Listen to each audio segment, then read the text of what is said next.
नमस्कार, मैं तरुण वर्मा दिल्ली में क्लिनिकल साइकोलॉजिस्ट हूँ और इस वीडियो में आपसे बात करूँगा म्यूज़िक थेरेपी के बारे में। हो सकता है आपने इस बारे में पहली बार सुना हो या इसके बारे में पहली बार सुनने जा रहे हों, पर ये बात सच है, म्यूज़िक को, संगीत को थेरेपी के तौर पे, चिकित्सा के तौर पे भी इस्तेमाल किया जा सकता है। बहुत से चिकित्सक म्यूज़िक थेरेपी में प्रोफ़ेशनल होते हैं, डिग्री भी लेते हैं, क्वालिफ़िकेशंस भी होती हैं, सर्टिफ़िकेट कोर्सेज़ भी होते हैं और म्यूज़िक थेरेपी को बहुत बड़े स्तर पर एक चिकित्सा के तौर पे, एक चिकित्सा की पद्धति के तौर पे उपयोग में लाया जाता है। हम इसी म्यूज़िक थेरेपी के बारे में बात करेंगे और थोड़ा-सा मैं ब्रीफ आपको बताऊँगा कि क्या म्यूज़िक भी, संगीत भी क्या थेरेपी की तरह यूज़ किया जा सकता है? इसके बारे में थोड़ा-सा मैं प्रकाश डालूँगा। और ये जो मेरा डिस्कशन होगा, ये सिर्फ़ मेंटल इलनेसेस, साइकोलॉजिकल डिसऑर्डर्स के बारे में ज़्यादा होगा। हालाँकि जो लिटरेचर है, जो शोध हुए हैं, जो एप्लीकेशंस हैं इसकी, वे दूसरे इलनेसेस, फ़िज़िकल इलनेसेस में भी उतनी ही मिलती हैं। पर यहाँ पर मेरा जो मेन फ़ोकस होगा वो साइकियाट्रिक, साइकोलॉजिकल डिसऑर्डर्स के बारे में होगा। तो शायद जैसे आप जानते होंगे कि जो मेंटल हेल्थ के लिए जो ट्रीटमेंट्स होते हैं, वे ज़्यादातर दवाओं या कॉग्निटिव बिहेवियरल थेरेपी या साइकोथेरेपी पर ही बेस्ड होते हैं, जिसमें काउंसलिंग शामिल होती है, फैमिली काउंसलिंग होती है, मैरिज या रिलेशनशिप के मामलों में कपल काउंसलिंग होती है, इस तरह की काउंसलिंग्स होती हैं और अलग-अलग तरह की दवाएँ होती हैं, जैसे डिप्रेशन और एंग्ज़ायटी के लिए। पर ज़्यादातर लोगों के लिए ये जो अप्रोचेज़ हैं मेडिकल वाली और जो थेरेपी और काउंसलिंग वाली, ये कई बार अफ़ोर्ड करना बहुत संभव नहीं हो पाता। कई बार बहुत ज़्यादा उनके लिए ये असर भी नहीं लाती। तो आम तौर पे देखने में यही आता है कि लोग अक्सर इन थेरेपीज़ को करना छोड़ देते हैं, लेना छोड़ देते हैं, दवाएँ छोड़ देते हैं या थेरेपी भी ज़्यादा टाइम तक कंटिन्यू नहीं कर पाते क्योंकि बहुत डिफ़िकल्ट लगती है। तो कई सारे जो बहुत कॉम्प्लेक्स डिसऑर्डर्स हैं और कुछ माइल्ड डिसऑर्डर्स हैं, उनमें म्यूज़िक थेरेपी को बहुत ही कारगर, बहुत ही हेल्पफुल देखा गया है। म्यूज़िक थेरेपी क्या होती है? एक अल्टरनेटिव मेडिसिन या एक अल्टरनेटिव अप्रोच होती है, जिसे complementary and alternative medicine category में डाला जाता है, मतलब कैम, CAM।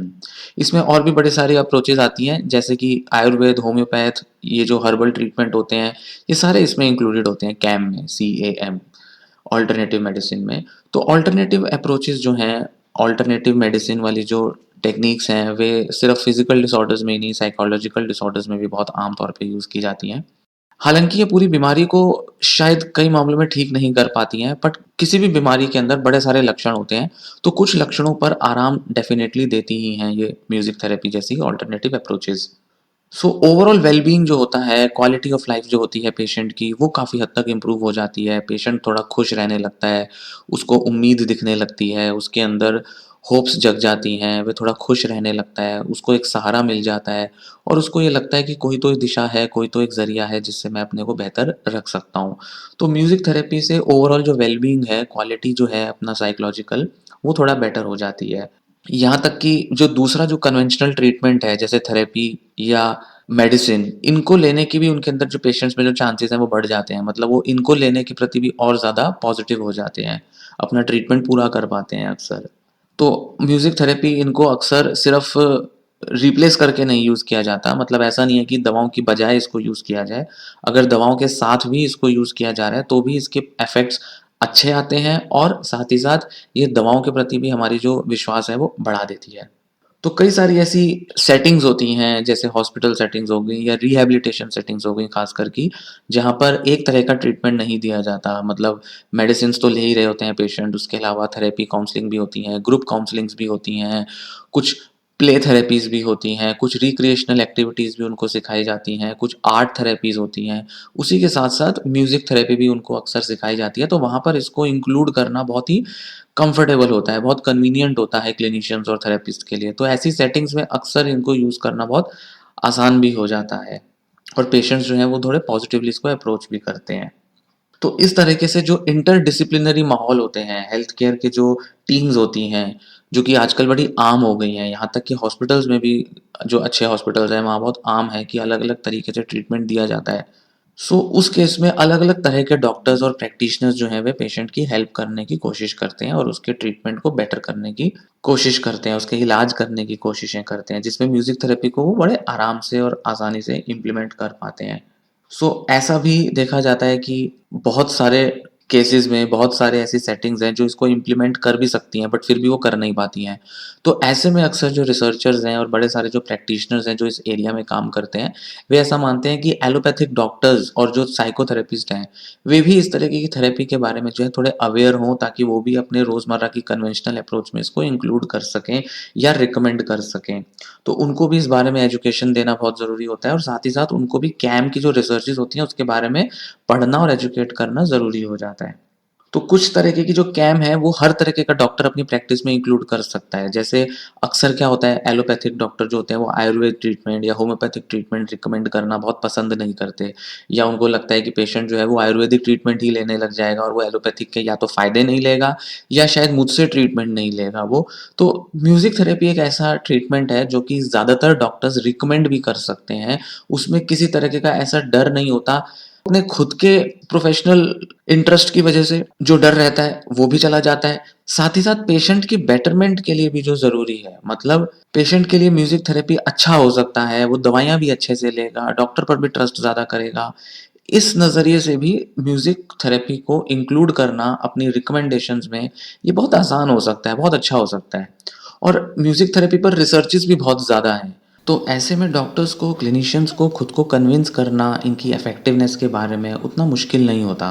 क्योंकि जो दूसरे डॉक्टर्स होते हैं, थेरेपिस्ट होते हैं, वे बहुत एलोपैथिक एनवायरनमेंट में अब ट्रेंड होते हैं। तो उनकी बहुत आदत नहीं होती अल्टरनेटिव अप्रोचेज़ पे बहुत बिलीव करने की या उसको रिकमेंड करने की। पर रिसर्च एक ऐसी चीज़ है जिस पर कोई भी डॉक्टर होगा, कोई भी क्लिनिशियन होगा, किसी भी तरह का व्यक्ति होगा, वह बिलीव करेगा। क्योंकि वह जानता है कि ये एक स्टैंडर्ड तरीके से किसी टेक्नीक के इफ़ेक्ट्स के बारे में स्टडी की गई है, उसके प्रभावों को देखा गया है, तो जो भी रिसर्च बताती है उस पर माना ही जाएगा। तो क्योंकि म्यूज़िक थेरेपी और ऐसे अल्टरनेटिव अप्रोचेज़ पर काफ़ी सारी रिसर्च हो चुकी हैं, इसलिए डॉक्टर्स इसको बहुत ओपन माइंडेड तरीके से रिकमेंड भी करते हैं। इसलिए म्यूज़िक थेरेपी एक ऐसी टेक्नीक, एक ऐसी अप्रोच है जो ज़्यादातर मामलों में इंक्लूड की भी जा सकती है थेरेपी में, और साथ ही साथ इसको किया जाना अच्छा भी है, फ़ायदा भी देता है।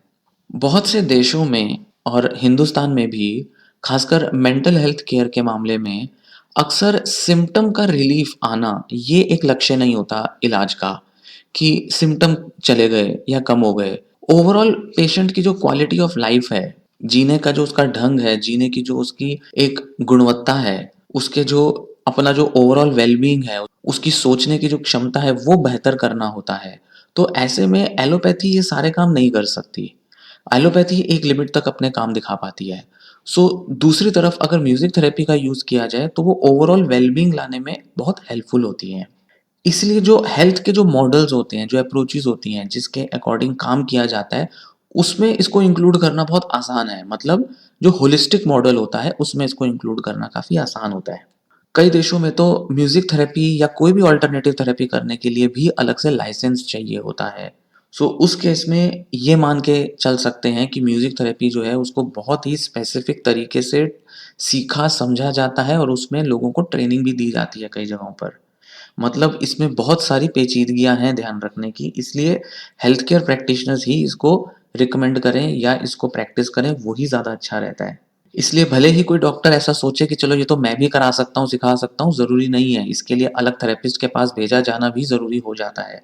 हालाँकि शायद हिंदुस्तान में इतना स्पेसिफ़िक चीज़ शायद देखने में ना मिले, बट फिर भी बहुत सारे ट्रेंड म्यूज़िक थेरेपिस्ट हैं इंडिया में भी। वक़्त के साथ ऐसा देखा गया है कि जो म्यूज़िक थेरेपी है, उसकी जो एक्सेप्टेंस है डॉक्टरों में, वो धीरे-धीरे बहुत बढ़ी है। सो डॉक्टर भी इसको काफ़ी बड़े स्तर पर समझते हैं, गहराई से समझते हैं कि म्यूज़िक थेरेपी के क्या फ़ायदे और क्या लाभ हो सकते हैं। म्यूज़िक जो है वो हमें स्ट्रेस को दूर करने में, हमें रिफ्रेश करने में और हमें ताकत देने में, एनर्जी देने में एक बहुत ही नेचुरल तरीका है, जो कि हम सबको मिला ही हुआ है। अगर हम देखें तो म्यूज़िक हर जगह है, और हम सब बचपन से लेकर बड़ी उम्र तक किसी न किसी तरीके से अपने आस-पास म्यूज़िक से एक्सपोज़ होते ही हैं। म्यूज़िक के इर्द-गिर्द हम किसी न किसी तरीके से रहते ही हैं। सो बहुत आसान और बहुत अच्छा और बहुत कारगर और बहुत लॉन्ग टर्म इफ़ेक्ट लाने वाला एक तरीका हो सकता है, जिससे कि हम अपनी वेलनेस को, अपने सेहत को बेहतर कर सकें। और साइंटिफिकली तो इसके बेनिफिट्स देखे जा ही रहे हैं, वो तो उस पर रिसर्च हो ही रही है। म्यूज़िक की जो थेरेपी है वो कोई नई नहीं है, बहुत पुराने समय से भी म्यूज़िक को थेरेपी में यूज़ किया जाता था। यहाँ तक कि तिब्बत में जो बुद्धिज़्म की एक अप्रोच है, जिसमें तिब्बतन बुद्धिज़्म में एक सिंगिंग बाउल्स करके एक टेक्नीक होती है जिसमें मेडिटेशन कराने के लिए, ध्यान कराने के लिए या मेडिटेशन की गहराई को बढ़ाने के लिए कुछ बाउल होते हैं जो कि पीतल, तांबे जैसे किसी मेटल से बने होते हैं, ब्रास या कॉपर से बने होते हैं और उस पर एक छोटी-सी वुडन स्टिक से चोट पहुँचाई जाती है, मतलब ठोका जाता है और उससे बहुत अच्छे अलग-अलग फ्रीक्वेंसी की आवाज़ें निकलती हैं। तो इनको तो बहुत कॉमनली मेडिटेशन, ध्यान में यूज़ किया ही जाता है।